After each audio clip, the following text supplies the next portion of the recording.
Wheel, Kyper, and Bourne on Sportsnet 590 The Fan.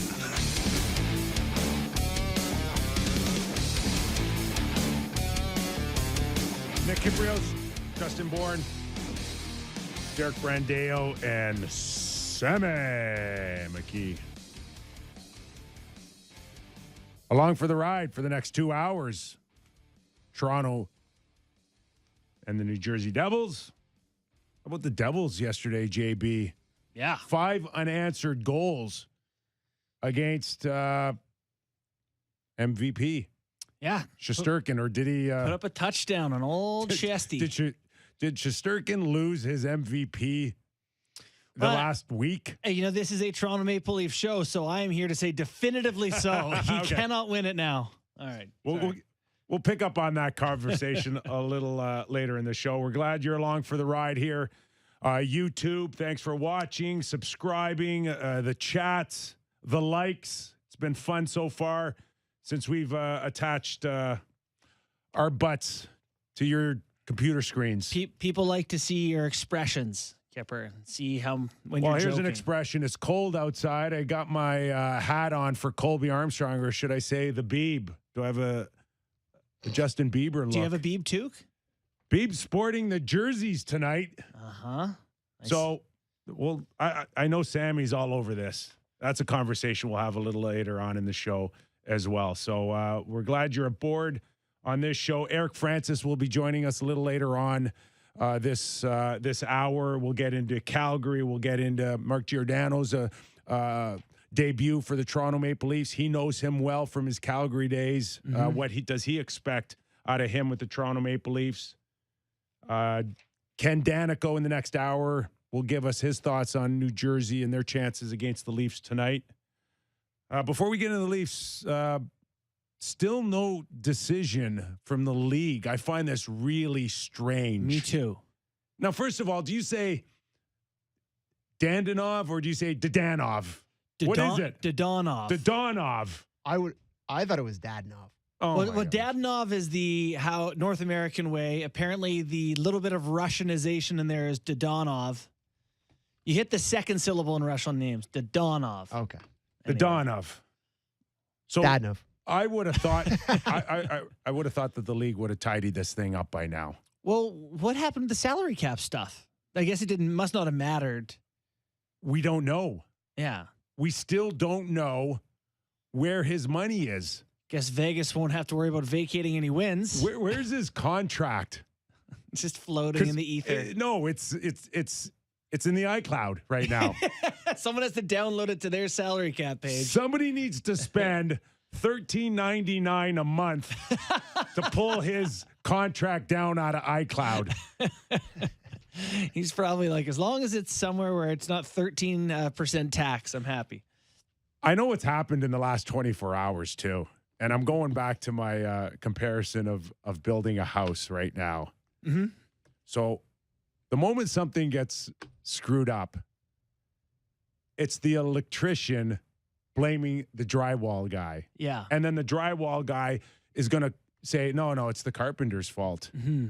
And then the carpenter's going to obviously blame the Kelly McCrimmon. the contractor. The contractor's going to blame the architect. Yeah. And then you find out the architect went out of business. Yeah. You're screwed. Yeah, you're left holding the bag. I mean, so the understanding that I have here, Kyper, is that, okay, so I'm total hearsay. You talk to people, who may have more information on this sort of stuff. What I kind of have surrounded this thing as, it sounds like Vegas is in the wrong. It sounds like Vegas, not Ottawa, not Anaheim, probably knew that this guy had a no trade and said, but we have plausible deniability. Is that the word I'm looking for? We can claim we didn't know. And they tried to trade him anyway. 100%. That's it. Okay. 100%. That's just pure Sherlocking here. Yes. That's connecting the dots. Yeah. And I can tell you what's happened in the last 12 hours, 14 hours. They are praying Dadonov changes his mind. Really? Yes. Just says, fine, I'll go. Changes his mind or caves. Yeah. Well, we had that Chris Gear on yesterday, and he he was like, you can exert a certain amount of pressure on these guys. They don't want to be pariahs to the organization, to the fan base. Like if Dodonov is playing for Vegas and the fans are like booing this guy because now Alec Martinez can't get in because he wouldn't approve a trade. Like, does he want to be that guy? He shouldn't be put in that position in the first place, which is why Vegas are the bad guys. And the NHL Players Association is somewhere going, don't do it. Don't do it. To Dodonov. Don't do it. Yeah. Don't cave. Don't go. Hold. Yes. And you're fighting not just for yourself, but you're fighting for every other guy that has a no trade clause or a limited no trade clause. I mean, how much does Dodonov hate McCrimmon and McPhee right now? Like, he's got to be saying, F those guys. They absolutely knew what they were doing here. They put me in a bad position to try to bail themselves out. So I was going to ask you guys, does this open up the bigger conversation about the way that they treat players in Vegas? Because we think of Marc-Andre Fleury, one of the legends of the game, finding out he was traded on Twitter, right? You think of all the guys they've brought in and shipped out and contracts that have signed and flipped them. I mean, this reputation has to be going around through the league here. No? I think you're 100% right, but there's nothing you can really do about the way someone treats you. You can only react to it. And to my point earlier, just maybe hold your ground, but you can't control how they want to fire or trade players like Gerard Gallant or Marc-Andre Fleury leaving. And I think finding out about his trade on Twitter, am I right in saying that? Fleury, yeah. Yep. Yeah. So and we always remember Alan Walsh tweeting out the painting of the sword through his back. If this is the way they want to conduct business, then that's their business. You can't change that. You can't, unless they want to, unless that they figure out that players are not going to want to go there based on this reputation that you speak of. But there's other people that say, like a Jack Eichel, it's Vegas. It's cheap. They can win. No state tax. I hope they don't treat me that way. Yeah. I hope I'm the exception, whatever. But that's out of your control, Sammy, in terms of how they want to conduct their business and how aggressive they want to be. It's like if you've ever looked at someone who has just like is spending a wild amount of money and you're like, how do they have so much money? They must make a lot of money. And then one day you find out they're bankrupt. Like that's Vegas to me, where it's like, well, is it too late now to say sorry? But that's Vegas to me, where it's like, they've been spending all this money, and every time it's been a running joke. It's like every free agent, they're in on everyone. How does Vegas do it? They must be cap wizards. And then it turns out, no, you can't just spend willy-nilly and not have to deal with the consequences. So there's still extremes out there. You've got hardcore organization like Vegas. You got Kyle Dubas here that cares about his players, follows the Tavares to an ambulance, right? Yeah. So players will decide where they want to go, where their families want to go, how they want to, the perception of the way people treat you in organizations. Those are all factors when it comes to, say, free agency, for sure. Mm-hmm. It's crazy how large the implications are for this hockey season, though, because Vegas is undeniably one of the the teams that we thought going into the year that was a cup front runner. Now I think I can see a healthy Vegas in the first round of the playoffs being a real headache for someone. But, are they going to get there? They got 19 games left, 18 games left, and they're on the outside looking in, boys. Yeah, they're outside of playoffs as of today, and actually not even that close. 1 point back, but they're they have 4 extra games played than Dallas. They only have 16 games left. I'm not here to suggest that anybody's jobs are on the line, but I got to feel like Peter DeBoer and his staff right now are feeling the pressure. I mean, how is it not Kelly McCrimmon? I understand that things have gone well and they've been very good, but if injuries have happened, but if it all comes unglued the way it looks like it's going to come unglued this season, and all we hear about is the pressure from the ownership in Vegas and the desperation to win a Stanley Cup tomorrow, I can't imagine they're going to look at the people who have helmed this sort of precipitous decline and say, yeah, go have another kick at the can here. But 99% of any general manager in any era would just go, injuries. Look at us. No one played. Injuries. And he's not wrong. He's not wrong. If when they're healthy, they're very good. He's also a coach. An owner in Bill Foley, Wild Bill, that I'm not sure that would fly with him. I'm not sure. The goal differential is like the ultimate telltale stat for me. I know it's basic as hell, but this point of the year, I love it too. I even love it in baseball too. Run differential, goal differential. It just tells you kind of who you are. And by playoffs, the teams that are green make the playoffs. Teams that are in red don't. Vegas is +4.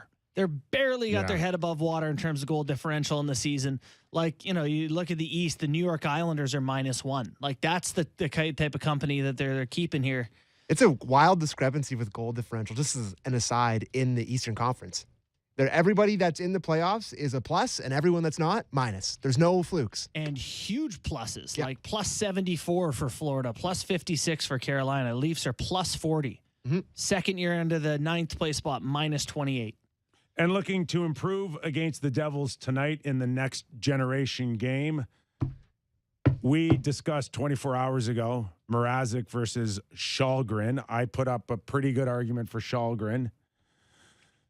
You put one up for Mrazek. You won, I lost. Well, here's the thing. I don't know that I won so much as my idea was the same as theirs. If Mrazek goes out there and poops the crease tonight, you may have won the argument after all. So, but for now, you are standing a little taller, and maybe the convincing thing in all of this is that the Maple Leafs have won 7 consecutive games versus the Devils, and they've outscored them 42-18. Their last loss to New Jersey, April 5th, 2018. We've never come on the show and said the Leafs are going to pump a team and have the Leafs play well, ever. But they should pump the Devils. The Devils just going off they played last night in New Jersey. They had to get on a plane, fly here. And they look pretty quick. Yeah, they did. They had a good night. But, that takes some pressure off them. They play well. They fly to Toronto. The Leafs are rested. They plug a couple of good players into their lineup. They should be able to handle business tonight, right? You're right. And social media takes notice when we say that the Leafs will win by 6 or 7 tonight. I got a 5-2. I will tell you, though, you better score the first and second goal of the hockey game if you're Toronto, just to ensure that you give Mrazek some breathing room. You know what I don't want to know what the feeling's going to be if he lets in a goal in the first 3 minutes. If one goes armpit on Mrazek, boy. You know what? They honestly need to play like the Islanders and just like everyone collapse, force a shot from the outside, let him see it, let it hit him in the Bieber. Take it right off the Drew House logo and right in the Tim Beams. We caught it in the old Tim Beams. They need to give him a couple of pucks he can see early, find the flow of things a little bit. Can I ask you something? What the hell is a next gen game? You know what that means? No. Why you guys looking at me? I'm not that young. That means Sammy's 33, right? We're hoping we can catch the audience that are going to be shelling $40,000 a year soon before they're making 400 for season tickets. You're the next generation that's we're gonna milk. Yeah, that's what it is. So they incorporate Bieber. They have I don't know, does Nickelodeon slime someone at some point? What happens? I saw the characters they put out, the Leaf guys. Everybody in the YouTube comments right now are hot and bothered about the jerseys. A lot of jersey talk. People want the jersey talk, Kip. Okay, so are we going to give it to him here? Let's give him to it. So, I think it's a tough one for a lot of Leafs Nation because we know what Leafs Nation is, a hard-working, working-class kind of fan base with a lot of people that probably aren't the biggest fans of Justin Bieber's music. Can we all agree on that? I agree with the statement, yes. Whatever. Okay. I don't care about that. Okay. So I think there's a lot of pushback to the Toronto Maple Leafs, not only changing their colors, putting out a black jersey, but having the reverse be black and gold, which is, I don't know if you've checked this or not recently, but that's the colors of one of their biggest and most hated rivals in the Boston Bruins. That to me is strange. The reverse, but that's the color of Drew. That's the color of Drew House is yellow. That's fine, but why? Like that is Boston Bruins colors. I agree. There's only so many colors. I mean, they're trying to do a fun reversible thing. Can we just avoid the colors of the organization that last fed you Montreal fed you your crap sandwich last year? You've eaten a few. So we're out of colors here, okay? Right? They fed you a crap sandwich. Can we just avoid the Bruins? Yeah, I get it. It's a Bieber thing. It's the inside of the jersey. But I will say that similar to the Drake thing, and I don't think it's as much as the Drake thing for me. I think it's pretty cool that the Leafs have a guy that's from the area, that's one of the biggest, most recognizable superstars on planet Earth. Yes. That has aligned himself with the team. Yes. And has designed a. I think that's great for recognition. Yeah, it's because the Leafs need that, right? They need more recognition. Listen, I think. What's the harm? Oh, it's the harm. Exactly. Next gen. You don't think a kid that somebody likes Bieber and they see him with the Leafs and there's all this kid stuff that's appealing to them. I think it's pretty cool. I have to say. I get the marketing. It's not for me, but I think it's cool. I will say I was stunned to learn Bieber's age. I was like, this guy's got to be in his 30s by now. He's still in his 20s. Just turned 28, I think, recently. So there's still some appeal for the next generation. I get it. I get all the marketing. I get the business side of it. How do you like the look of the black and blue? So forget the. It looks like side. a practice jersey to me. It does. Okay. I don't want to. I don't want to see the Oakland Raider colors. Wasn't this black thing done already? Yeah, everyone tries to do the black black and gold. And Sammy had the most passionate take of anyone. You loved it. I love it. I love it. I love a black jersey. I love when Canada has a black jersey. I love a black jersey. I think you look bigger and faster. Blue and white. You look big and fast. In Canada and black is terrible. In a black jersey, you look big and strong and fast. You look faster in a black jersey. It's just like when you wear white cleats in baseball or football, you just look faster. So Colin Blackwell's going to look 6'3" tonight? How was he, 5'8"? 5'8"? I don't know if he's going to be that big. I will say, I like the jersey. What's the Shibori look? The black and blue kind of it's faded. like a tie-dye got the thing. skyline. Yeah. I wish the skyline were a little more visible, but I don't know. It's fine. But guess what? Here's the most exciting part. Peter Mrazek has a new set of gear. I know he Another new set of gear. This guy's played 17 games. He's got 14 kits. I saw someone tweet when somebody put a picture of him wearing the new gear, and it said that he's got more sets of gear than he has saves in the last 4 games. I was like, oh, that's a tough one. That's a tough one. Fun fact about Peter Mrazek. He's played 16. Hold on. I just want what are the odds of and I don't know if this is out at all or if they've talked about it. What are the odds that Bieber's making an appearance tonight? I would say almost 100%. Has to be there. No. He'll be there. He'll be so there. Let me ask you. So Kipper's heading down tonight to the alumni box. He's going to cruise around looking for a selfie. Are the Leafs paying Bieber? I don't know. Probably. I imagine not, because this is great promo for Bieber and the Drew House brand. Well, you would know about this sort of thing. Didn't the Raptors give Drake like an $800,000 jacket or something? Do you remember that story? I thought they were giving him like $250,000. I remember they gave him a jacket that had the Raptors logo, like the Raptors jersey embroidered on the inside, but I don't remember anything about an $800,000 jacket. Diamonds. Something. And if the answer is no, they're not paying him, they'll find other ways to cash in on it. Yeah. But he's not a dumb guy either. No, I mean, it's huge promotion, I imagine, for his own. For the Drew brand right now, I could imagine, like, Sammy, would these be sold out? Would they be a hot commodity? Of course they would be. Would they not? I think they would be. I haven't checked into the sales, but I mean, they're pretty expensive. I don't know. I'm probably not going to buy one, but like how expensive? We're talking $200, $230. Yeah, that's standard though. Yeah, you're right. Yep, not any more than any other normal jersey would cost, but yeah. All I know is Sammy did show up with a Tim Biebs toque one day, potentially considering the market value of that, the aftermarket on it. I do like. I like Bieber. I love Bieber. I love what he brings. I'm not really the biggest fan of his music, but he's a Canadian guy. If they show Bieber tonight wearing his jersey and holding a little Buddha cocktail, I will love him forever. How much money would you pay Bieber to hold one for like a jumbotron shot? $10K? That's worth that's worth a case. That's worth a free case for sure. Oh wow, it's generous. Well, I'm really thrilled we squeezed 5 minutes out of Jersey Talk with you. There you go. Thank you. Thank you. Next gen. I was going to say, while we were Looking talking good. about that, Mrazek has his, his fifth set of gear. Mhm. He's 10-6. Can you believe that? All this hype about this guy, he's got 10 wins and 6 losses for the Leafs. And we were saying, like, his run support, the amount of goals they score when he's in the net, it's wild. About 4 goals per game they score when he's in, but plenty where there's been more. So, he's winning. He's winning. Does that matter? A good showing tonight out of Mrazek, and I don't know if that is possible against New Jersey if they end up being as flat as you say or you think off of a back-to-back game. Is that enough to steer him into a roll with it through the weekend? I don't want to get too ahead of ourselves here, but you got to be thinking about Saturday and Sunday more so against a team that you can go a long way to wiping out this negativity the last 3 weeks or a month with a win Sunday against Florida. Well, I mean, we can hear Keefe talking about why he chose to start him, but I mean, it's all the reset stuff. Let's go to Kyper's Clippers here with Sheldon Keefe. Just simply that, in talking to him, he's in a good place, relative to what he's been through here, and I think he's handled it well.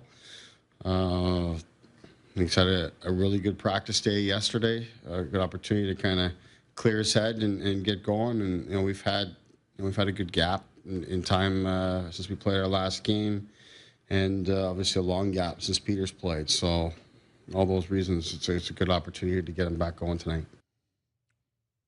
Is that long enough for a reset? I don't know, but I'm dying at he's in a good place relative to what he's been through. This guy should be in the dumpster. So what he's been through is bad as opposed to clearing waivers? Is that what he's alluding to? It is him being bad? No, I think that's part of what he's been through, all right? The clearing of the waivers, the playing so bad that he's getting, I'm telling losing you, starts to Shellgren. As a guy that's been in the NHL and had to deal with waivers, and there's a lot of ways to be insulted as an NHL player. Clearing waivers is right there. Is it? Oh my gosh. It's so humbling. Different It is. though. It's just a bad feeling about where you think your value is. And it's one thing to say that, a trade will always be half and half. The team hates you. They want to get rid of you, but there's someone else there that wants you. When you clear waivers, that's the feeling that 32 teams do not value enough to get you for free. So I know we've talked about on this show before, there was a point where everyone's salaries became public. Where in your career did that happen? Like halfway through or right at the beginning? Pretty much in the beginning. Okay, so when you or someone else on your team went on waivers, teams would have known your salary, obviously? I guess the league would know. They would have all known. Okay. Yeah, you don't have conversations with anyone else without knowing So when that. the team looks at you on waivers, they can go, okay, well, he makes too much for his whatever. Your contract, you could have comforted yourself with that. That was, but that never happened. No, you were never making too much to be claimed. Nobody was making enough. 99% of the guys on waivers were not your Stevie Yzermans or top players. So it was never about money for those guys. It was never about money for those guys. Yeah. So I know of guys in the NHL when I was with the Leaf system who they put them through waivers, but not to embarrass the guy, but to show him what his value was. And I'm thinking of one instance where they said, you think you're this good? You think this team wants you and this team wants you? We're going to put you on waivers and show you. And they put him on waivers and no one claimed the guy. And it was like, now will you forecheck? Yeah. Now will you do the things in the minors? That's interesting. Yeah. Yeah. Now will you listen to the goalie coach? I don't know anybody that's gone through that.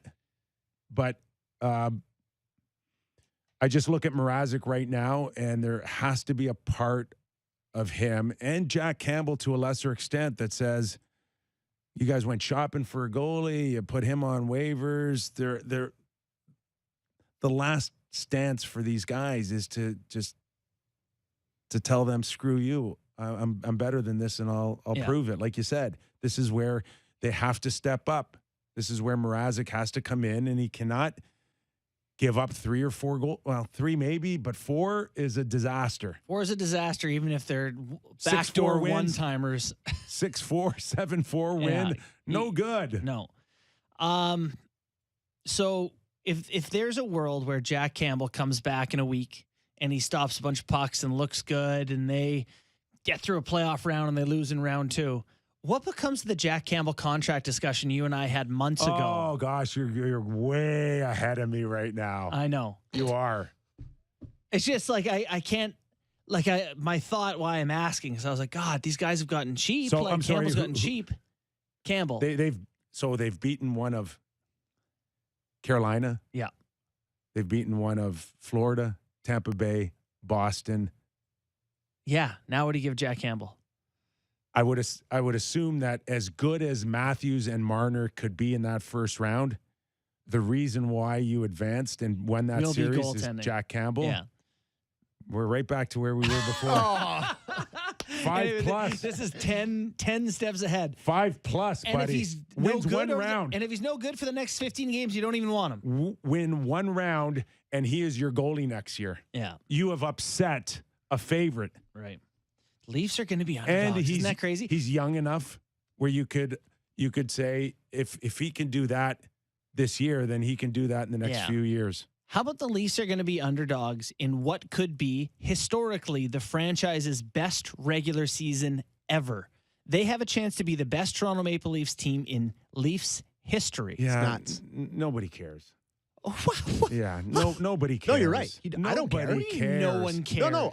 Listen. I think if they win a playoff series or potentially, God forbid, 2, and they have the greatest season of all time, it matters. But if they have the greatest season of all time, losing the first round, it does not matter at all. It's not apples to apples, first of all, okay? This agree with regular that. season in 2022, I'm watching so many bad teams. Number one, okay? Let's just say that. There's always been bad teams. No, not like this. Not like this. We haven't had 10 teams. We that haven't are had just like, we haven't had the East Conference decided in November. that's fair. Okay? Yeah. We've got bad teams. Number one. Watching teams not even dress full rosters because of salary cap implications. That's never happened before. Listen to the bottom of the East. Like Montreal, Ottawa, Philly, New Jersey, Buffalo, Detroit, Columbus. Like that's the Islanders are the only team that are out of the playoffs that are Division 2 decent. stuff. Yeah. So it's great. Put them up on a record.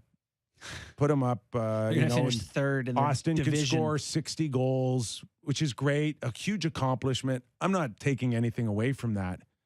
But I'm not is taking anything away from that. It's the franchise record. is it again? It's against some bad teams out Well, there. everyone's playing the bad teams though. Losing the first round, and I don't think anybody gives a crap. Well, I think a lot of He's- these fans give no, a crap if he's right. Matthews. What's that? He's right. Kipper's right. You're telling me the Leafs fan base doesn't care if Austin Matthews sets the franchise record I in care about goals, that. Hey. Wonderful wins consolation the prize. wins the I Rocket care about Richard, that. Wonderful. but they care. Yes. Whether you think it's ridiculous they care or not, No, I'm not saying they have no reason to care. It's nice.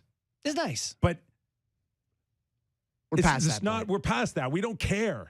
We don't care. And I told you, if he has a more complete game and is able to include more, and sometimes I watch it and it's the Austin Matthews show out there, that's not going to help you win a Stanley Cup. If he can score 40 and make sure that 4 or 5 guys or 7 guys and he starts carrying guys and he carries that Sidney Crosby reputation of really making guys around you better, then that's better for the team. Yeah, we'll have to see if that happens in playoffs this year. Because I'd argue right now he does that for a guy like Bunting or whoever's on the ice. With him. I think Matthews and Marner both do so much for each other, and obviously for Bunting. But I think it's hard to measure who does more for each person because they're to both tease playing that out. so unbelievably well. Yeah. Don't you think? Like I'd love to see him on another line to see what he does for the other people around him because it's so hard to measure when you have Marner who does so much too. Remember Dennis Marouk? Yes. Okay. A little bit. Played against him in a pro-am once. Washington. What's Dennis Marouk famous for? He scored 60 goals. Hat. Thank you very much. So Those are awesome hats. I'm walking in the hallway and I pass someone's desk and there's a Washington Capitals hat. Yeah. And it's signed by Dennis Marouk. And underneath his signature, he has 62 goals in the year that he did it. Mm-hmm. Now, do you want to be Austin Matthews and sign your signature and put 62 goals in the year that you did it? Or would you be like Nick Kypreos and sign it and go 94 Cup champs? Yeah. How would you rather sign a hat? Yeah.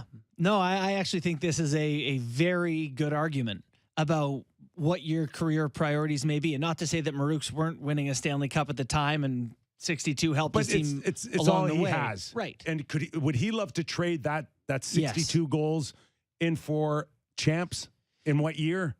Yes. And don't you see the evolution of this, though, throughout guys' careers? They come into the league, they want to prove themselves, show they can put up points, win the Hart Trophy. And eventually you see guys get older and go, boy, sure be nice to get my name in the Stanley Cup. And you see guys at the end of their career going, maybe I should have prioritized this sooner.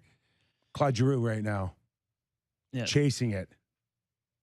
It's important. Ray Bourque, so fortunate, but he was around Joe Sakic, Rob Blake. Yeah. Right? You see guys doing it, Thornton and Marleau. And they're trying so hard. Yeah. Look at Joe right now. Thornton tried it in Toronto. We all went through it when we played for the Toronto Maple Leafs. You fantasize about being on that team that wins it here. And then he's got one more crack at it in Florida. He wants to taste that. It is, for those guys especially that have hung around 20 years, like Joe Thornton, that's a tough pill to swallow, that you had 20 cracks at it and didn't get it done. And he got to the final with the Sharks, and the Penguins are just too fast for them. Remember that series where he was like visibly frustrated the entire time? Yes. That was an unbelievable run for them. Happy he had that. Can we listen to Sheldon talking about the remaining schedule? I want to do deadline mentality. Okay, fine. That's what I want to do. All right. And this is Sheldon Keefe talking about getting through the trade deadline. The message to our team yesterday is we got 20 games remaining here. I think there is that for sure, and that was really our message to the group yesterday when we met before practice. Is this is our group. We get 20 games remaining. We know who's here. Obviously, there's guys with the Marlies that are still going to factor into what's going on, but basically everybody that was in the room yesterday, that's our group. So let's get to work. We know what we need to do. We know where we need to go. We know what we're trying to accomplish. So let's get to work. I thought yesterday's practice was outstanding in terms of the energy and the competitiveness that we had with the group and the work that we got done. So really good vibes coming out of that, and that's really what you want to see. I'm listening to Sheldon, and I can't help but kind of compare like a trade deadline in my era pre-salary cap and what the guys go through today. Yeah. And we'd have there'd be like your 4 or 5 superstars on every team that just know that they're not going anywhere. Right. But we would have a dozen guys nervous as hell. Yeah. And today that's not the case. Like, they're not stupid guys. They can do the math. They can do their contracts. They can know who's like Peter Mrazek. I know it was still kind of, some people thought he was going to get traded or they'd be able to move his contract. I stuck with it. I just said there's not a chance. So many of these guys know they're not going anywhere based on their contract situation. Even Travis Dermott, he knew.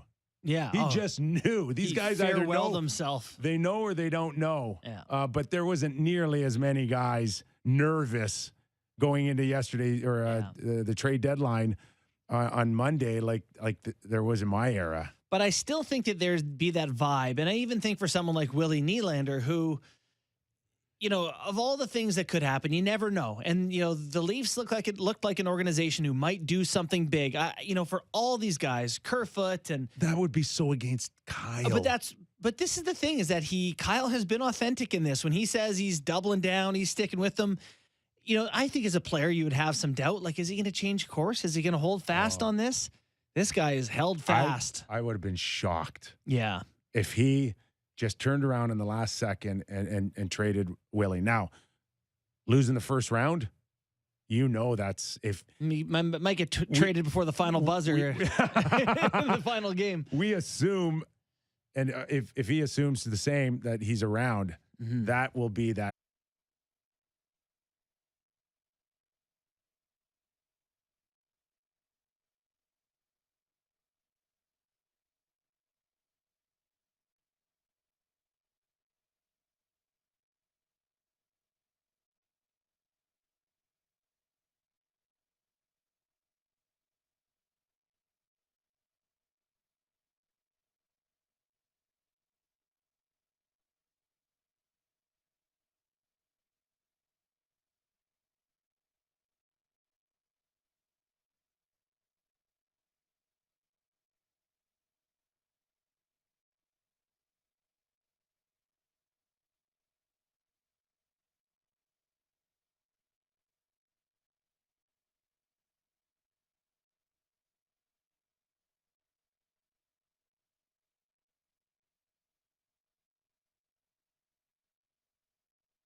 Kyper and Bourne on Sportsnet 590 The Fan.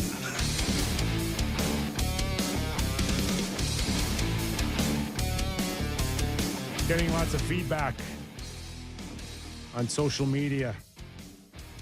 They're saying, JB, avoid Hedman, Vasilevsky, and Kucherov. Let them battle it out against Florida and gladly take the Boston Bruins. I love this question for Leafs fans. Gladly. Is your scar tissue so thick that you don't want the Boston Bruins, even though they're clearly inferior to Tampa Bay and Florida, right? Clearly? Maybe that clearly was too emphatic. Let's bring in Eric Francis. Maybe he could settle this for us, senior columnist and analyst with Sportsnet. Eric, thanks for joining us. I know we're going to talk about the West for sure, particularly Calgary and Vegas, but tell us how you see this thing shaping up for the Leafs as early as round one and maybe preferences. Well, I don't see it shaping up well at all, and I think everyone in your city knows you're in a collision course with probably the two best teams in hockey. If you're going to have any success in knock one of them off, you're going to have to face the other one. I do think, like Bourne said, it's amazing. Talking to buddies of mine in Toronto, I'm from Toronto originally, that scar tissue is so well put. You know, people just, you know, that is just so painful to think about playing Boston, even though they are not even close. They're not even in the same league as either one of those Florida teams. So, yeah, you guys have got to be hoping for a Boston matchup, but I don't see it happening. I think you're going to face a juggernaut early on, and best of luck to you. Yeah, thanks. Before we do head out west, I figure it's good to get your thoughts on Mark Giordano, the player he was towards the end of his time with Calgary and was in Seattle. You know, what's left in the tank for Giordano that Toronto has acquired here at the deadline? Well, I'm so happy for him. You know, I mean, I don't know if it's something he's thought of for a lot of years in his career, but what a unique and great opportunity for him to come home, play for the team he cheered for as a kid. You guys all know the story. But what I've always said about Mark Giordano is that this is a guy who would block a shot with his face in a preseason game. Like, that's how much the game means to him. Yeah. That's how much of a team player he is. This guy, the one thing you're never going to be shortchanged on is effort. I still think he's a formidable defenseman in the National Hockey League, especially if he's playing in a second pairing and playing with TJ Brody. I mean, those guys know each other like the back of their hands. I think it's going to be a big, big success. I think people are going to fall in love with Giordano, and I'm so happy for him to get that chance, no matter how it ends in the playoffs. I think it's great. And maybe next year there's a chance he'd stay there, you know, depending on how this goes over the next month or two. But for the moment, enjoy it. These are the cool stories and the ones that I really hope turn out well for the guy and for the city. Eric, as far as Calgary exposing him, was it a hard decision? I look at Calgary's defense before this season started. You're like, Gio could still be there. Why the decision if he could still, of course, contribute to various degree of high, intensity? Why give him up? What happened? It was such a tough. It was actually a no-brainer decision. You could see it coming for months, but it's a tough emotional parting of the ways. I mean, they tried to do whatever they could to try and salvage it. You know, maybe meet some of the asking prices that Seattle had, but the price tag was huge. They wanted a first rounder and a third rounder so that they wouldn't take Mark Giordano. And Mark Giordano was their best defenseman last year. There's no question about it. He's their captain, their leader, their most popular player, a pillar in the community, like probably the most popular player in the city. Yet, at the end of the day, because of his age, you had to protect the other three defensemen ahead of him. Noah Hannafin, Rasmus Anderson, and Chris Tanev, who's probably their best defenseman now. So it was just a no-brainer. It just, and I remember the general manager telling me afterwards, I mean, he lost so much sleep over this, but he said, Gio was the one that said to me, you got to do this. You can't protect me. It's for the best of the organization that you can't protect me. You got to let me go, and don't worry about me. I'll be all right. And I just think that is the essence of what Mark Giordano is all about. He knew that it was in the best interest of the organization that he'd spent his whole career with, and he wanted the best for the organization. And I just think that that little snippet there says all you need to know about this guy. The old relationship, if you truly love someone, let them go. That's very, very nice. How romantic. I'll get your thoughts on where the Flames are at right now. They add Calle Yarncroc. Everyone's very excited about that and his tie to the players. Toffoli before that. There's some people. I was asked who's the favorite to come out of the West, and I know Colorado's supposed to be the answer, but God, it's getting hard not to say the Flames. What are your thoughts on where they're at and how they stack up against the likes of St. Louis, Minnesota, Colorado, those teams? Because it feels like the Flames are as good as any of them. Well, over the last 8 weeks, the Calgary Flames have the best record in hockey, and it's not even close. I think they have four more wins than anybody closer to them. So that they've been unstoppable for a while now. They plugged their two biggest holes with Toffoli and Yarncroc. Toffoli's been brilliant. A point a game. He's got a goal almost every second game, or more than every second game. Everything's going in the right direction for this team right now. They are the second best team in the West to the Colorado Avalanche. And I would dare say that the Calgary Flames had a better trade deadline in terms of their acquisitions than the Colorado Avalanche had. So I think they narrowed the gap even a little bit more. And when you factor in the fact that Colorado right now, is missing one of their top defensemen, but also missing their captain in Landeskog. Those are big losses. Now, I think both of them are supposed to be back for the playoffs, but at this point in time, you got to give the nod to Colorado. They're the best team in hockey, but the Calgary Flames have narrowed that gap. They went into Colorado recently and beat the Avalanche in Ball Arena, and that series is 1-1, and they play one more time, I think, next week. So I think all eyes in the hockey world will want to watch that game because it's going to be a doozy. Sammy McKeon, my good buddy here, JB, already given the MVP to Austin Matthews, but maybe Johnny Gaudreau might have something to say about this. Do you not find it strange that there are no talks on a contract? He's a pending UFA, and I know if it was Austin Matthews here in Toronto under the same circumstances, I'd have to kind of talk Sammy off of the DVP. Yeah, first of all, Matthews is the MVP. Johnny Gaudreau's in that conversation for the Hart. I could see him being an outside shot at being a finalist. He means a ton to this team and this organization, and they want to sign him. There's no question about it. But, Kyper, it's like so many players who get this close to unrestricted free agency, and you only get to do that once, if you're lucky, twice in your career. And, he's going to have 32 teams falling all over themselves because he's going to finish second, third, fourth in Hart Trophy this year, and then he's going to be up for grabs to the highest bidder.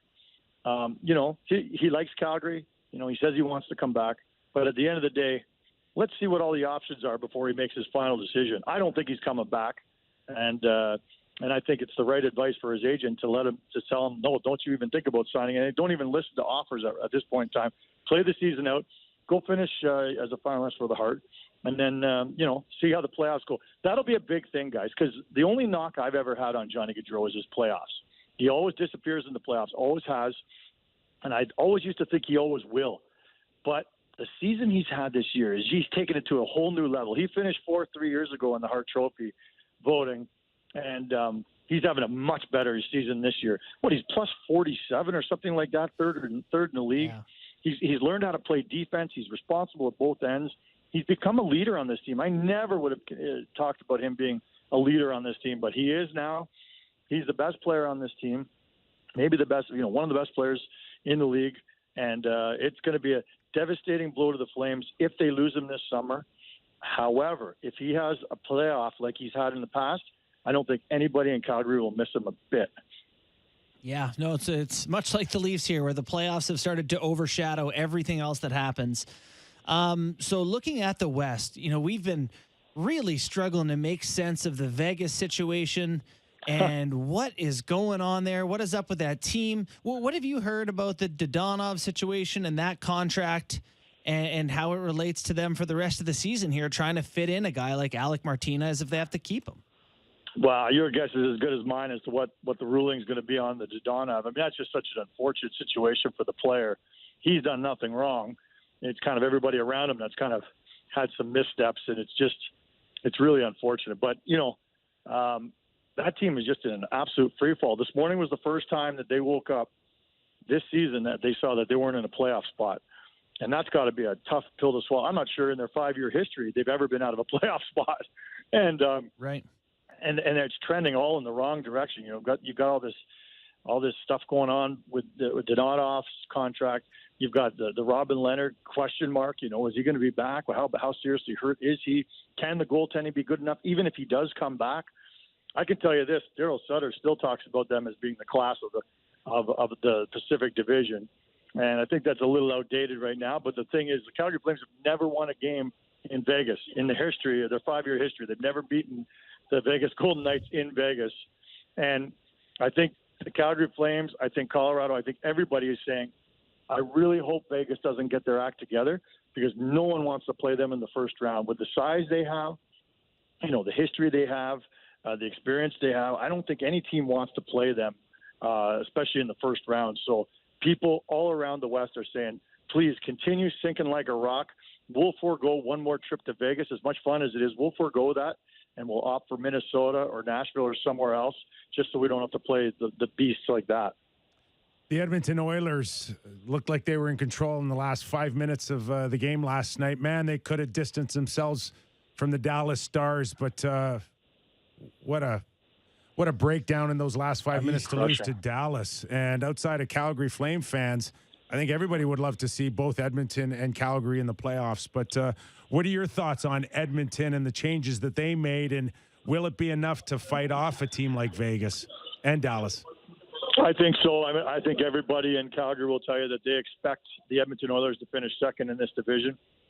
And they've been pretty good of late. I know they really gave up a golden opportunity last night, but they've been trending well of late. At the end of the day, people in Calgary look at the Edmonton Oilers like a bad rash. They'll just never go away. They might not have the sort of talent or depth that they want. They don't have any goaltending, but they still have the two best players in the world. And those two guys still, on any given night, can light up any team in the league. And over a 7-game series, who knows what those guys are capable of. So, yeah, I think the Edmonton Oilers will be second in the division. I think it's pretty evident right now the Calgary Flames are going to win the division. The question is it going to be L.A. or Vegas in third? And I'm sure you guys, like me, like everybody in the league, is still saying, what? L.A. still in the picture? Oh, yeah. They were supposed to drop out 2 months ago. So, we'll see how it ends. LA's been playing well of late too. But at the end of the day, guys, all these teams in the West, all big, heavy teams, and the kind of teams that each one of them doesn't want to play the other one in the first round or the second round of the playoffs, because it takes its toll physically as well as the skill set that all these teams have. Well, it's still so up in the air for the Flames who they're likely to play. You're likely to get the best of the wild card teams. That could be Nashville, Dallas, Vegas, even Winnipeg and Vancouver on the outside looking in. Who of those teams would have the best shot to actually handle Calgary? From where I sit, it looks like none of them, but that's that's not a very fun answer at all. No, and I hate to agree with you right now the way the Calgary Flames are rolling. Hey, there's still 19 games left. The Calgary Flames can fall off the rails. They've done it before. But the way they're trending, just how deep a team this is right now. They had the best line in hockey this year by far, and they broke it up the other night, and they've kept it broken up. And it's still been successful. You're allowed to do that, huh? I know. It's amazing. It's quite a luxury to be able to do that. They'll eventually go back to those three guys. But anyway, it's an emotional roller coaster for a columnist living in Calgary thinking, okay, one day I wake up and it looks like they play Nashville in the first round. Oh, boy, do I love Nashville. And then the next day I wake up and I see Minnesota there and I say, oh, God, do I hate Minnesota. And then I think about Winnipeg and I go, well, not really a big fan of Winnipeg. And, it's just up and down. I don't know who they're going to play. There's still 19 games left. And, someone's going to go on a heater. Someone's going to tank. I couldn't predict who. And at the end of the day, I'll just go wherever the plane ticket tells me to go and pray to God that it's a warmer city than this one. Even if you advance, you don't know if you're playing a punishing team like Minnesota, and we watched Nashville kind of beat up on the Leafs physically last Saturday. You don't even know what's going to be left out of those first couple of rounds. No, exactly. And again, I think there's so much parity out here in the West that I don't know who you really want to meet. I think at the end of the day, guys, the Calgary Flames, the last time they were in the playoffs a couple of years ago or 3 years ago, they've been in the playoffs since, but 3 years ago they won the West in the regular season, and everyone knew there was a shock, shocking that they would win the regular season in the West. Then they played this Colorado team that people thought were maybe going to be good someday, but they weren't sure if they were ready yet. Well, that's when Nathan McKinnon decided to be a superstar, and they won in 5 games over the Calgary Flames, and it was just unlucky for the Flames that they played a red-hot Colorado team that had to fight for every inch to get into the playoffs. And you guys have seen that scenario a million times in hockey. Some team barely scrapes into the playoffs. Geez, Daryl Sutter's team did it and won a cup with them in L.A. Daryl Sutter's team in Calgary in 2004 did it. They barely got into the playoffs and then went to the final and lost in the 7th game. So I fear the team that scrapes in and gets that last wild card spot, or maybe even that second last wild card spot, and that's who the Flames are going to play. So it could be a dangerous team no matter who it is. So Daryl Sutter for Jack Adams, no question about it? There's not even a debate, guys. I don't even want to hear some, and I don't want to sound like a homer when I say this. No, but you're not wrong. It's not just because of the shocking record the Calgary Flames have, but it's just he alone has had such an impact on everything they do. He's the ultimate button pusher. Last night we got such a chuckle. He come out. This whole city just can't wait. The most exciting part of some games is when Daryl Sutter comes out after the game and destroys the media and comes up with these great one-liners. I love him. Isn't it great? It's so entertaining. And last night he shoves the goalie coach, Jason LaBarbera, out. This has never happened before. And you could see Jason's face. Now, he played in the NHL, so he can handle himself, but he's still like, holy cow, what am I doing up here? And I talked to their former goalie coach. I wrote a column on it today, David Marcoux, and he said, this is what happens. It gets heated in the coach's room after the game, and he turns to whoever screwed up that night, and he says, hey, your goalie screwed up. You go out and explain what happened to everybody. And that's exactly what he did last night. He threw this goalie coach under the bus. He came out and had to answer all the questions about the game, and Daryl was nowhere to be found, and that's exactly what happened. He says, you guys messed this up. You go talk to the media. It's so much fun. What I love best about Daryl is the more you guys win, or the more the team wins, the crustier he gets, because it's almost as if, he does not ever want you to have like fool's gold here. And ultimately, it's like what we talked at the beginning of the show. It will only matter what happens from the puck drop in game 1, and he's getting them ready mentally. Oh my God, his whole mantra, and you've talked to guys who played for him, Kyper. It's all about keeping everybody off balance. Yeah. If you think he's going to zig, he's going to zag every time. And the one thing we've been able to nail down is the media this year, and I've covered him in his previous incarnation here. The one thing we've almost got down as a certainty is when they win, especially when they win big, he's going to be the surliest. And when they lose, he's going to come up all roses and talk about all the positives. It's just quite shocking. The mind games he plays, the message sending, he uses us as the messenger after every single game. And it's kind of fun to be used that way. Eric, really appreciate your time, man. We like using you boys. On this show. Yeah, thanks, Eric. Good to talk to you, boys. See you Senior later. columnist, analyst with Sportsnet, Eric Francis. This just in, breaking news that they will void the contract. They will void the trade, sorry. The trade, sorry. Yes. Yes. Really? Yes. No surprise. Well, I just We don't. said this what would right the from the get-go. alternative have been? I guess aside from you mentioned Dadonov saying Yes, the okay. Danovs and Vegas and Anaheim, the contract or the trade, sorry, I don't know why I keep saying contract, will be null and void. So what does Vegas do now? What they do is juggle. They may have to, guys, they may have to just trade contracts out and live with the fact that those players can't play in any postseason, and you just may have to give away some contracts. Well, wasn't there a point last season where they dressed 16 skaters or something insane like that? Or 20 or anyway, whatever it is, I can see that happening a lot for them. They were going to save, I think, around $3 million off Danov's contract, off the cap, which probably would have brought in Martinez and maybe Stone, both.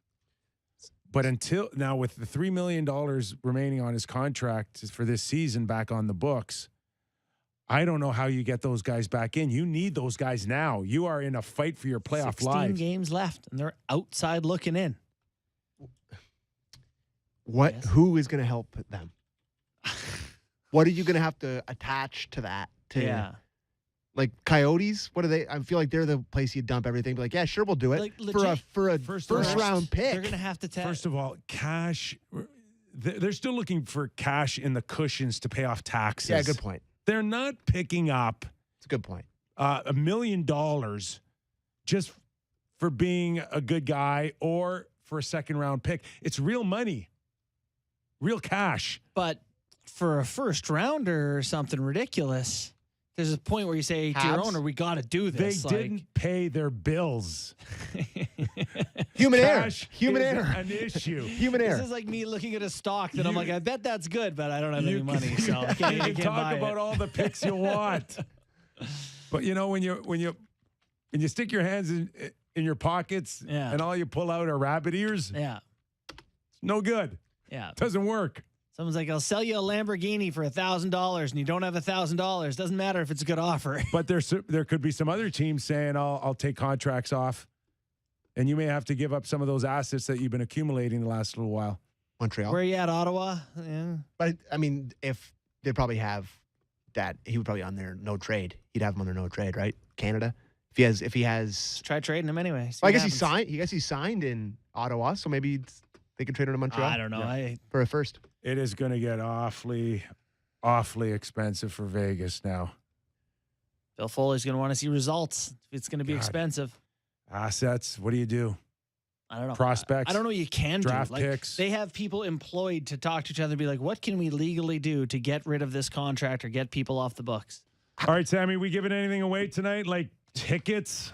Yeah, and just La Barbara getting sent out there by Sutter. That's hilarious, 'cause I didn't know that happened. I That's know amazing. what Eric's talking about when you're in the room and he's going, wow, we played great with the goalie. And, then the PR guy comes in and says, Daryl, you got to go meet with the media. And he goes, I'm not going out there. You're going out there. It's your guy. That's amazing. That's amazing. Yeah. So we're giving away tickets to March 31st game against Winnipeg now, which could be that's the Revenge Bowl, remember? I mean, it feels like it's been so long. I don't know. Anyways, all you have to do is download Wednesday and Thursday's episode of Real Kyper and Bourne and listen for different code words that will be placed in the podcast. Then text each code word to 59590 and you will be entered for a chance to win. Each code word counts as an entry, and the winner will be selected on Friday, fellas. And these contests, it's not like there's like 10 billion people in them. Like you're one of just get in there. thousands of people. I don't know how many. Get in there. You got a chance. All right, we're going to take a quick break. We got Ken Danico after the break, Devils color analyst on MSG, NHL Network, 3-time Stanley Cup champ. He'll help us tee up the Devils and the Leafs tonight. Also, we'll still talk about the fallout of now Danilov being returned to Vegas and the implications on their cap, all after the break. You're watching and listening Real Kyper and Bourne on Sportsnet 590, The Fan.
Kyper and Bourne on Sportsnet 590 The Fan.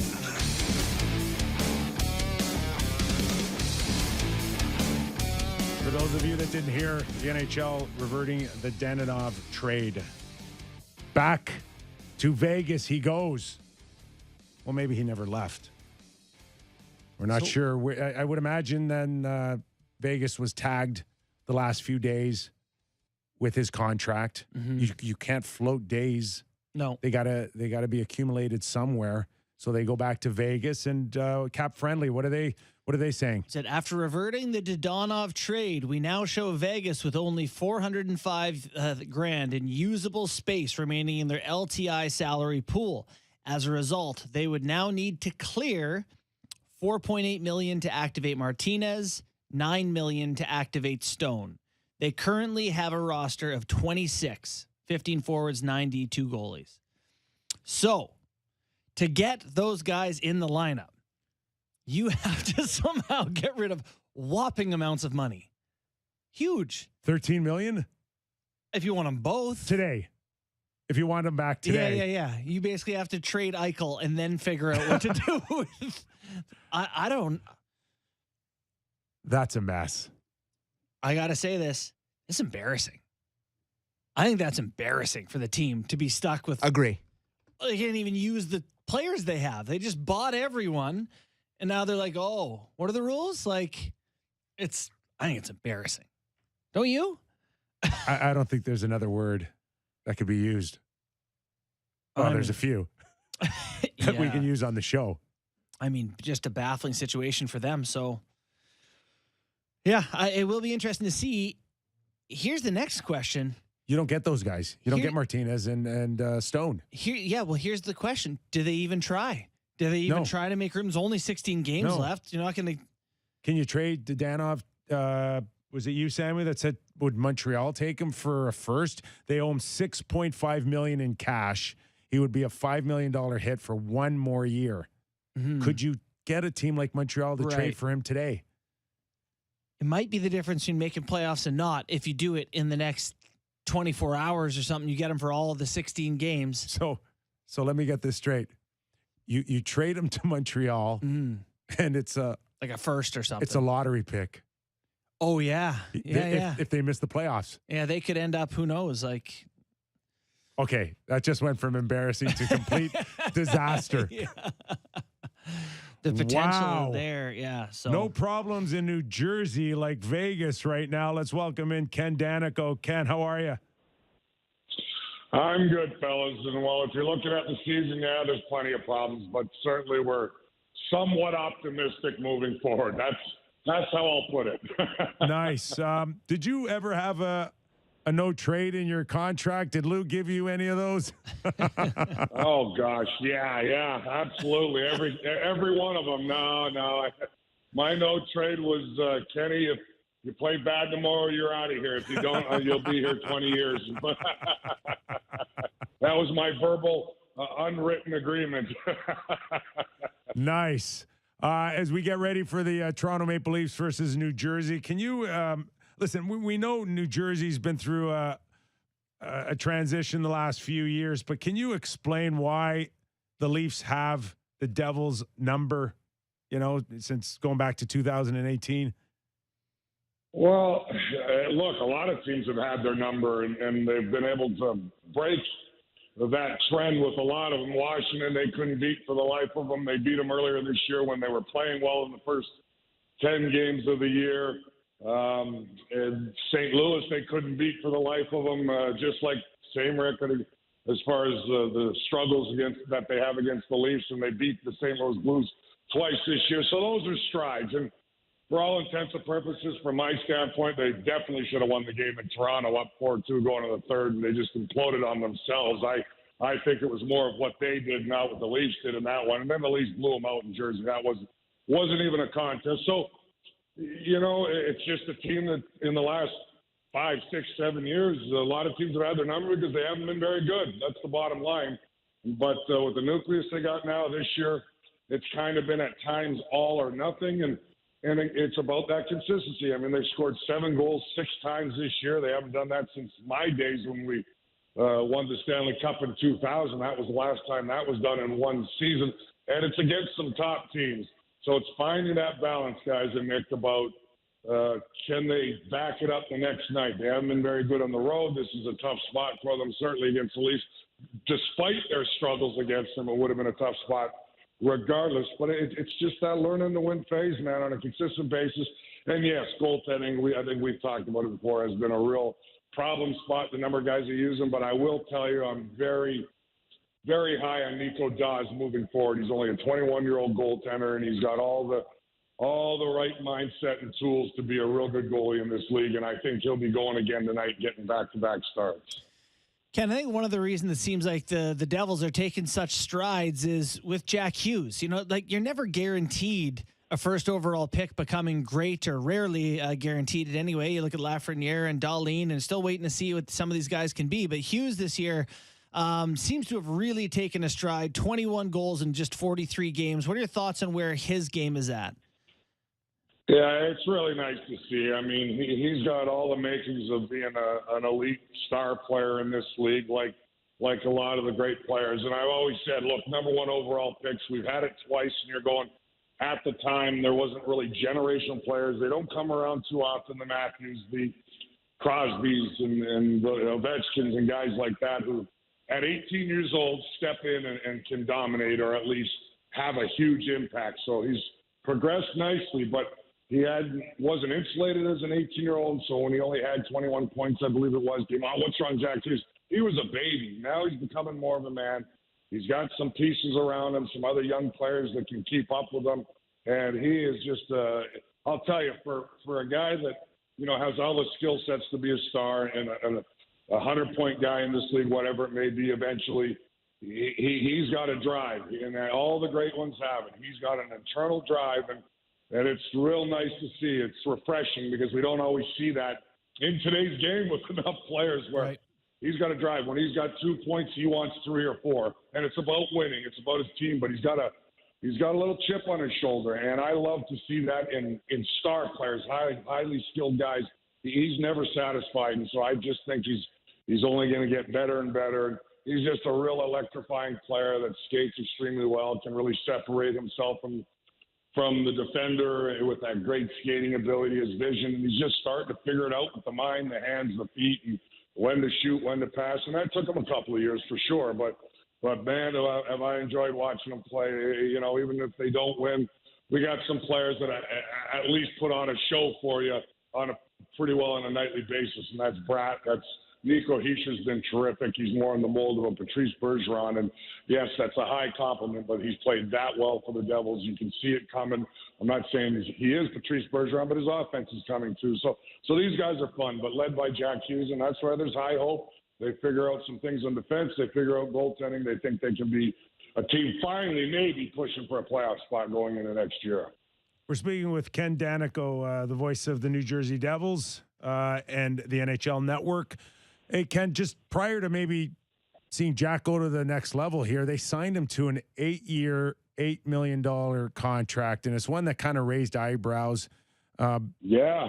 and I mean, in a short period, maybe you're starting to think that it could look like a pretty good deal moving forward here. But at the time, and maybe it's just more about where the league is and less about what New Jersey did, but man, oh man, that's kind of one of those contracts where you don't really know what you know. No, Nick, you're absolutely right, and obviously the Devils saw what we're seeing now and believe that we're putting our eggs in one basket here as far as our go-to guy, our main man. We see it. We know he's going to develop. They wanted to make him happy early, and again, going back to that internal drive and a competitor and a leader. I think they've seen that at a young age, regardless of the production offensively, that they're going, we want to make him happy. Don't forget Luke Hughes is coming into the fold, and we want him to settle in. He's our man. We want him to understand that. And at times, of course, that can be high risk. That hasn't been the way in New Jersey ever, really, for a long, long time. But from what I've seen and what they've seen, I think they hedged their bet. I think they feel they're going to be pretty happy with it at the end of the day. But he is going to be a star, if not already. And he's the guy. Like I said, Luke Hughes coming in the fold.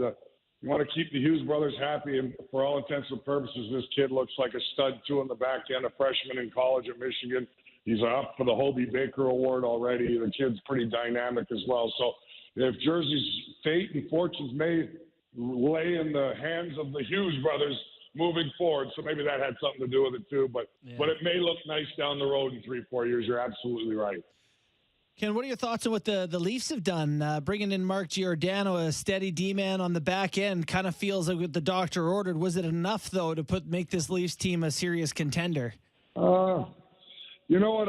With the competitive balance, I really believe it's wide open, and I know there's been goaltending issues as of late, and can Jack Campbell get it back? I'm one of those guys who believes he can. I mean, just listening to him, and this kid – you guys know it firsthand. You see it. He's probably hard on himself to a fault. Maybe this injury and mental break might be a good thing for him, and maybe he can regain what we saw the first 20, 30 games, right? Possibly. But so from that standpoint, it's a lot about goaltending. So that is a big part of it. But the Leafs, look, can they make the next step? Giordano's a piece, a veteran guy, a guy that's I like him. I mean, even at his age, he can really settle things down on the back end and just give you that leadership you need along the way. Do I give the Leafs a chance? Of course I do. Do they have to win a round to show all of us that? Of course they do. But with the firepower and the team that they have, and it looks like they've tried to fill in some holes as far as what it takes come playoff time and guys that can play on both sides of the puck up front and on the back end. Is it enough? Well, we'll find out. I don't always think it's the big trades that are a lot of times, more often than not, and I speak from the times in New Jersey, more often than not when we won our Stanley Cups that I was very grateful to be part of was those subtle trades. We traded for Grant Marshall in 2003. We don't win the Cup without him. Nobody thought much of the trade.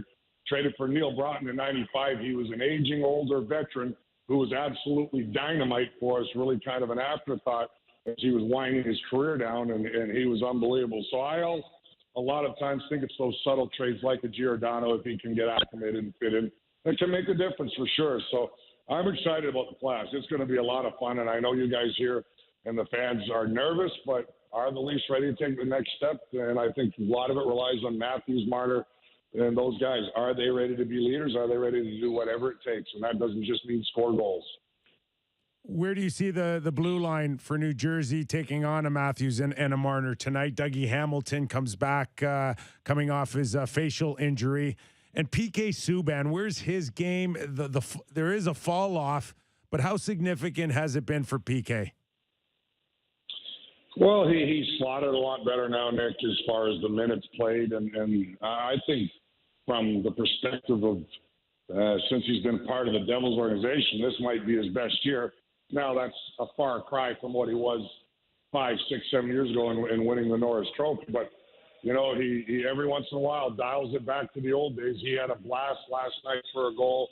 He plays the game a little simpler. And I will say this about PK Subban, and I know he takes some flack along the way at times. He competes. He likes to play, man. And, yeah, he'll make mistakes. He'll turn it over once in a while, like a lot of defensemen. But he plays hard. So he's been pretty good this year. And, obviously, the Devils have already made it clear it doesn't look like he will be returning under any circumstance, meaning they're going to go in a different direction, him being an unrestricted free agent. But this year, for where he's at, don't look at the contract, don't look at the dollars, because that's coming off the books now. He's played pretty well for them. And how do you defend Matthews Marner? And what do I think for the defense tonight? Well, you drop to your knees and you pray. I hope they play.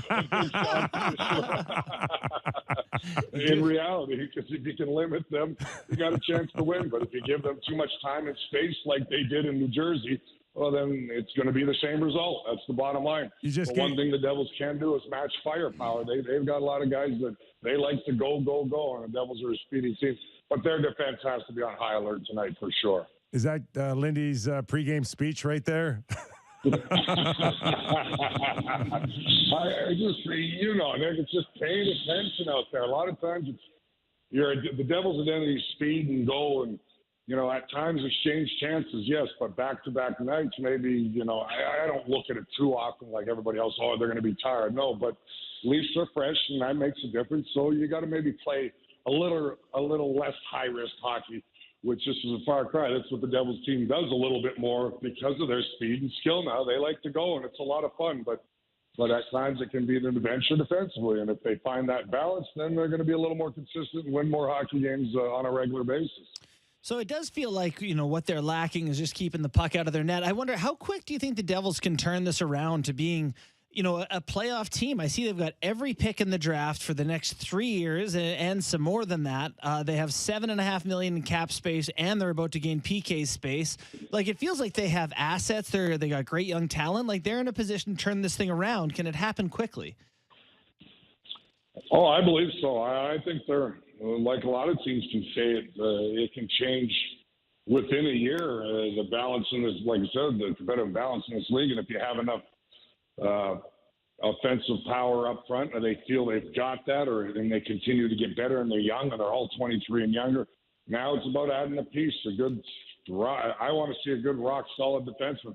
Siegenthaler's done a really good job here, and he's a big part of the future. If you look at the metrics, and you guys are in that, he's defended very well, upper echelon as far as defensive-type defenseman. So they've got some pieces back there, too. Hamilton, I think, will get better and more acclimated. He's brought offense, but the injury set him back, and they need a little more from him. But I think that will come. And they need to add a piece or two, and I think they're going to be aggressive. They're going to be aggressive, whether it's a hockey trade, get in the trade market in the offseason, or add a free agent or two, whatever it may be. But for me, goaltending. They got to figure that out quickly. I think Nico Daws, like I said, bright future, but he would be a nice tandem maybe and a backup for where he's at in his career before maybe he takes the reins possibly.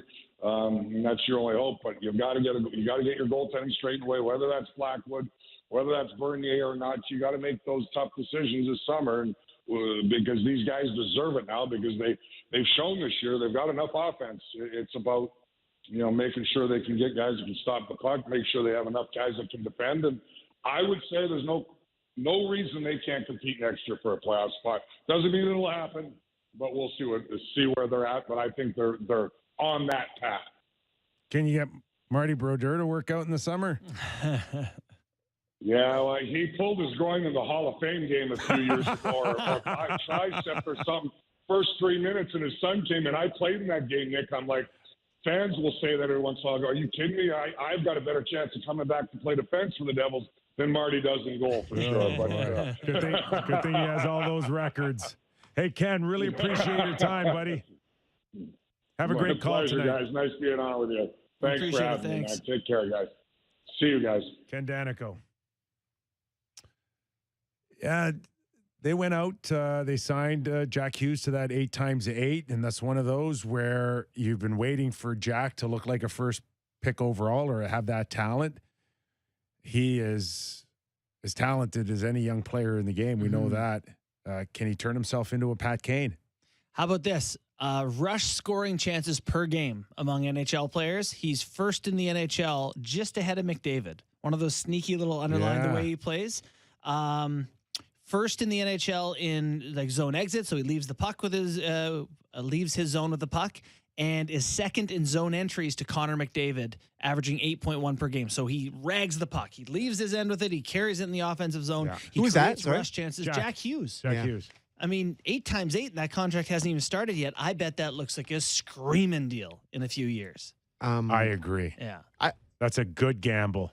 The Devils are a team that is on my power rankings of teams I feared when I was younger. That For the Devil! Don't use that, eh? throughout my formal years, they really scared me. When the Brodeur, Niedermeyer, those teams, Jay They'd lock it Pandolfo, down. Elias, And they always got Stevens. they always took a lot of heat for being boring. Mm-hmm. Yeah, being boring, beating the brakes off the Leafs over here. Bad for hockey, what a blah blah blah. Stanley Cups. Leafs had the six shot game against them. How about they got some sneaky players. Sharon Govich on their team, he makes $2 million. Next year he makes $2 million. Last year he scored 16 times in 54 games. This year he's got 16 goals in 57 games. Like, he's going to get to 20 if he stays healthy. Like, who? And I also like Dougie Hamilton a lot. He's a really good player. Yeah. So that's like a guy that you can kind of, and he was hurt for a long time. So I don't think they were going to do anything this year, but I think that's a guy you can really play 25 a night. A couple of opportunities where the Leafs could have had him. Dougie? And it didn't get done. Well, yeah, they definitely could have when they traded the pick. Kyle Dubas, I hear, loves him. I am, yes. Not surprised by that. Yeah. That makes perfect sense to me. Also, I feel like they kind of love the idea that he's a little bit of a different guy and, or whatever. The rumors are Oh, no, he's different. Okay. He's smarter than most. Right. That's where he's different. Yeah, that's I have that problem a lot too, His guys. intelligence are way up off the charts. I really have that problem a lot. You need to dummy it down. You bring me in the dressing room. It's a thing in the room, though. There's always like a guy with a Yale tattoo who doesn't talk to anyone. Who's like, hey, you a part of this or what? But that's what makes the world go round. 20 guys are the same guys. No, boring. Yeah. You're right. You need everybody. You need the smart guy. You need the brave guy. Yeah. You need the tough guy. The you need smart the guy is talented rarely guy. the brave guy. That's what makes a team beautiful. No, you're right. No, that is so they, Hischier being in that more two-way player mold, Hughes being a potential star. I don't know who else you like. Do you like Brad or Sharon Govich or some of these guys, Dawson Mercer? Then there's some guys coming. My problem with this is pay attention to them when they start winning. Every team has these guys where you're like, oh, they have Dawson Mercer. It's like, okay, well, maybe he's a player. I don't know. We'll see. Looks good so far. Yeah. East Coast guy. Sammy's brought up this point throughout the whole season. They'll come to Toronto, big stage. Oh, yeah. And how many they're Ontario excited. boys? One shining moment. You want to make a name for yourself? You want to get noticed? Coming to Toronto. Yeah. Play a good game. That's like Nashville plays the Leafs, and all of a sudden everyone's like, have you seen Roman Yossi's points? Like he's running away in D. He might have 100 points this year. Roman Yossi's, what's he got, 72 points or something? Never heard his name. Only a few Toronto-born guys on the Devils. Michael McLeod, Dougie Hamilton, PK Subban. A couple guys there. All right, I'm just going through this lineup sheet made by Sammy McKee. How can I tell it's made by Sammy McKee? Because it says here. Oh, no. The Rangers' Igor Shesterkin has a 4.03 goals against average and an 8.78 save percentage over the last 5 starts. And in big, bold letters, it says, Matthews, now the clear favorite. Hey, at least I didn't make a mistake. I was thinking I made a typo for sure. You misspelled the Don off. The clear favorite. I'm going to pull out a name that I think in the last 20 games that could give Matthews a run for MVP. Mm-hmm. Roman Josi. Okay. You think that good, eh? I'm watching him Saturday night, Yep. and he is off the charts. Yes. No, he has become something that I don't know that people have appreciated because Nashville always had good D, and he just kind of felt like one of them. Then he wins a Norris, and now he's having his best season ever. I'm watching Saturday night, and I haven't watched closely, of course, of Roman Josi all season long, but Saturday night, I'm watching Roman Josi more valuable to Nashville than Austin Matthews is to the Toronto Maple Leafs. And more valuable than Cale Makar is to Colorado? He's pretty darn good, too. Yeah. But again, it's kind of one of those, is it most valuable to his team, most valuable in the league? This is such a yearly thing. And so I have a strong opinion on this. I've written about it several times. To me, value is if I'm on a good team or a bad team and I'm an awesome player, I'm providing that team with that amount of value. Like, I don't like the idea of giving to the guy who happens to be the best player on a crappy team. Like what, or even a mediocre team. Because McDavid is. We call that the Mike Trout rule. Yeah, sure. Yeah, exactly. No, Shohei Ohtani rule. For me, it's like, give it to the we were trying to find out who's the best player in the league. That's why we made the MVP award, the most valuable player. No.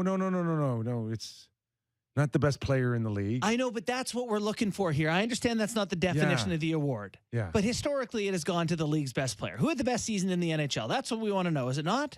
Oh gosh, that's totally a different world for me than what I'm talking about. Well, then it's MVP. Shesterkin, and it's not close. It's not remotely close if we're doing most valuable. Because without Shesterkin, the Rangers are a basement team. And historically, the Leafs have been very successful when Austin's not in the lineup. They can win like without 600 him. winning percentage. Right? Yeah. What are they, 26-14 over the course of every game that Matthews has missed? Yeah. 3-0 this year without no, not 3-0. Not 3-0. Yeah. Well, whatever it is, how do you hold the guy up as the Hart Trophy candidate if it's about value to team only? To me, it's value. You provide X value by all the goals and by your play, and that value, whatever team you put it on, it's the same amount of value. See, I value defense more than any forward. Right off the bat, I value a guy that plays 20, 22 minutes than any forward. And one defenseman, I think, since Bobby Orr has won it. Yeah. Was it Chris Pronger? Nick Lidstrom, I don't think ever won the Hart Trophy. No, he didn't. No, I think you're right. It's Pronger. It's Pronger. It's just Pronger since Bobby Orr. So clearly that's not how we vote on this. We don't even look at D and goalies. Well, they have their own awards. They've got their Norris. Right. So I don't know. I really feel like we need a relabeling of these awards. Like the Ted Lindsay Award is to the most outstanding player in the league, is it not? Most outstanding player? It's voted, it's voted by the players. Voted by the players. MVP. That's the only useful way to phrase it to me. We just call it the best season award. What is it again? Sorry. The Ted Lindsay? Yeah. Is the most outstanding player. Most outstanding. Yeah. Okay. Yeah. There's a difference there. Yeah. Because the value thing is like, why are we trying to figure that out? Why are we trying to figure out who's the most valuable? Because to a team, because then you're punished for being on a good team. Like, oh, sorry, you played for the Avs, who they have other good players. Yeah, you're right. I don't know. No, you're 100% right. Soapbox on that they got to redefine Yeah. it. Because who's the best player without a good second player? Anyway. Roman Josi has a chance for 100 points, which has only been done by Bobby Orr, Paul Coffey, Brian Leach. Got 100 points. Yeah. I think he got 100 points. Come on, Sammy, get the Google out. But it hasn't happened very often, and I just unbelievable both ways. I was really impressed with him when I covered the 2016 World Cup here in Toronto for Sportsnet, and I would watch him, and I go, was he on the North American team then, or no, Team Europe? He was Team Europe, yeah. Yeah, Team Europe. Yeah, the ones that went to the finals. Did they? Sorry, I can't say Team Europe in the finals without giggling. Leach had 102 points in 91-92. Wow. 22 goals, 80 apples. Yeah. It's an unbelievable feat. McInnes had 103. All right, we'll throw in McInnes. So we're talking about half a dozen, right? Denny Potvin. We're just talking about a handful of guys here. And Hall of Famers only. Like, and I don't know. I don't know how you could not look at Roman Josi right now and go toe to toe. Yeah. Toe to toe. I'm sorry. Yes, 50, 60 goals.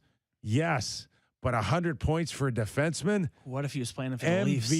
MVP material. Yeah, Josi at 78 points, 18 and 60. Makar at 71, Fox at 64, Hedman at 62. Man, there's some good defensemen in the league right now. Yeah, Ekblad's fifth. Makar was on pace for 40 goals. Morgan Riley's ninth in the league. I say that like I haven't checked his stats. Makar, 50 points. Yeah. Makar was on pace for like 40.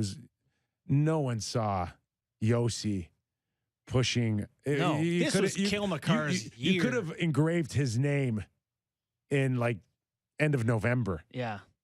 It's crazy. Like I thought Makar would have won it last year. Fox ends up with it. Josi might gank this one.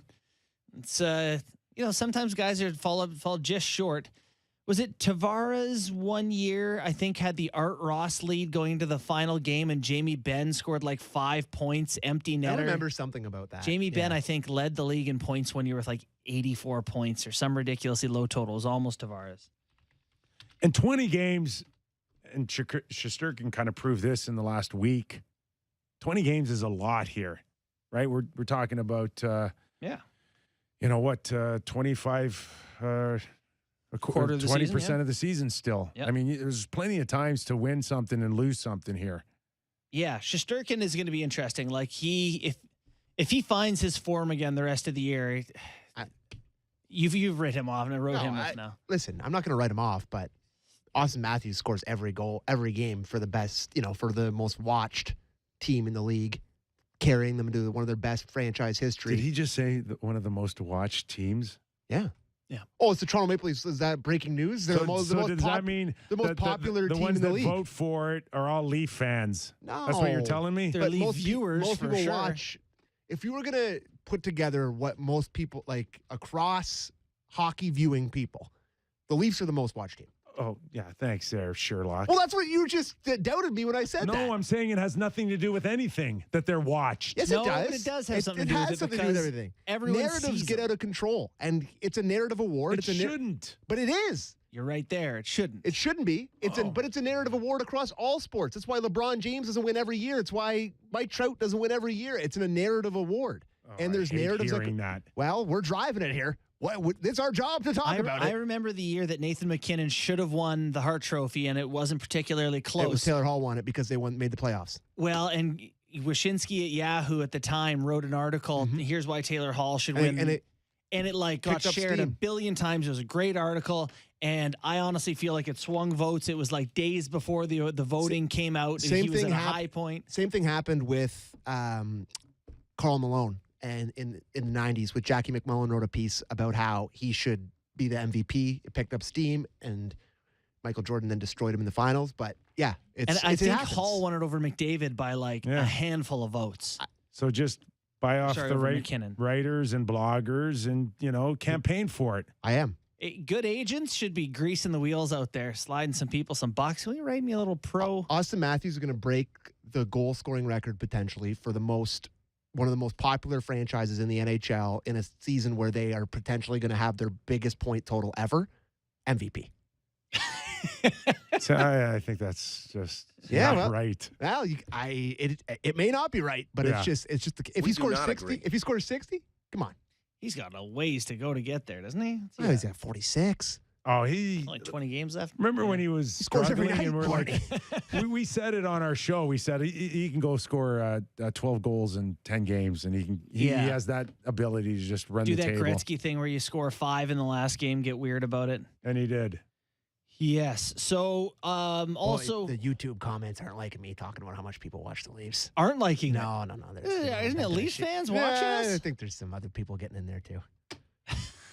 Well, that's good. It's a good sign if we can. And this is why people hate Toronto because of Sammy's. Yes, 100%. And I take bias. pride in that. I take pride in people hating the Leafs. Toronto crap. I get it, people. Toronto. I get it. I get it. And I don't like to hear it either that Austin Matthews is going to win this because the Sammys of the world are just driving the How narrative. did we get this guy hosting the Leaf show? Someone just said Sam's a dork. Oh, I love it. How about Sidney Crosby has overtaken the Penguin point scoring lead on the season? This guy won't go away. 3 points last night. He now has 64 points in 52 games. Stud. Absolute stud. Everyone's bigging up Ovi's season, which justifiably so statistically. Malkin's heating up too. Oh, boy. And Raquel's a nice ad. It is a nice ad. And the depth of that team. Gensel scores, Rust scores, Jeff Carter, Kapanen, Malkin. They being slept on a little? I feel like when you talk about contenders, you never hear their name brought up. Well, somebody's going home after the them. first round. Really disappointed here. Well, they might play Rangers in the first round. Rangers with Shesterkin's, if he's scuffling at all, I think that's a potential. I'd like to see Sid go deep in the playoffs again. I have this. Who doesn't want to watch Sid? I have this vibe, like great players. Just I can see Sid winning another cup. Like he's that kind of guy. And if they get the goaltending from Jari, well, I'm watching Russ go through last night Columbus like a hot knife through butter. That was unbelievable. That guy's a player. I have this premonition where I could see potentially, if the Leafs ever got past the first round of the playoffs, they hook up against the Penguins and the Penguins beat them. And it's like the pass, like, oh, they finally got over the hump, but then they lose to the old wily veteran and Sid, and it's a learning experience, losing to a guy who just keep your concerns to the division. No, I could see that happening. I know. You just picture the narratives. Speaking of narratives, anyways. All right, what happens tonight? You got any JB bets for us? I do. I like to use the bet builder where you like bet on a couple things within one game. So I am very confident the Leafs win tonight. I will say as confident as I've been this season. Yeah, I'm not jumping on that wagon anymore. I get killed. I agree with JB. Then we both get lumped into, you guys are stupid idiots when they lose. We do opinions and words on the radio. What do we know? And then the over right now is a huge number. It's set at 7. I teased it down to 5.5. Combining Leafs win over 5.5 pays about minus 118, something like that. You can do 6.5; it'll pay minus or plus 120. You like the Leafs as much as I do, Sammy? You nervous at all that they can bring that energy from the Rangers last night and 24 hours later? I'm not nervous, but what do we always say when a team comes into the second half of a back-to-back and a team that hasn't played in a couple days? The first period, call it a schedule loss. No, the first period often the team that played the night before is better. Because they're coming off, they're coming into the game hot. If they come in hot, a couple go by, old Peter could go not well. I think New Jersey has a little bit of the last few games in their back of their minds too, and they got embarrassed in Jersey. They should have won. The Leafs? As Dano. Jersey against Toronto. Oh, okay, yeah, right, yeah. The last time the Leafs were there, they embarrassed them. The last time they were here, they had the lead. They blew it. I just think that I think they're going to come in and push the pace a little bit as well. I think it'll be a good game. Yeah, well, this is weird. They've been playing so much now. We only get 2 games over an 8-day span here, so I'm just happy we get some hockey back. Bunting plus over 1.5 plays plus 220. What is Giordano goal pay? Plus 450. Oh, I know. That's terrible. Not great. I mean, could see it happen. We'll take an apple from Gio. Yeah. I'm excited to watch him play. I'm excited to see the Bieber jerseys on ice. I am too. I feel bad for him that he's got to wear a Bieber jersey his first Leafs All right, game. Justin Bieber, bring him some luck tonight. Wear your jersey. Have a little Buddha. Enjoy the game. Our thanks to Eric Francis. Our thanks to Ken Danico. And did we freeze today on YouTube? We did freeze. We lost some precious moments, but it was okay. That north wind outside today froze. We'll be back. Don't worry, YouTube. Thanks for joining us. Wherever you pick up the podcast, give us a rating and review. Tell us what you think. We're back tomorrow. Real Kyper and Bourne.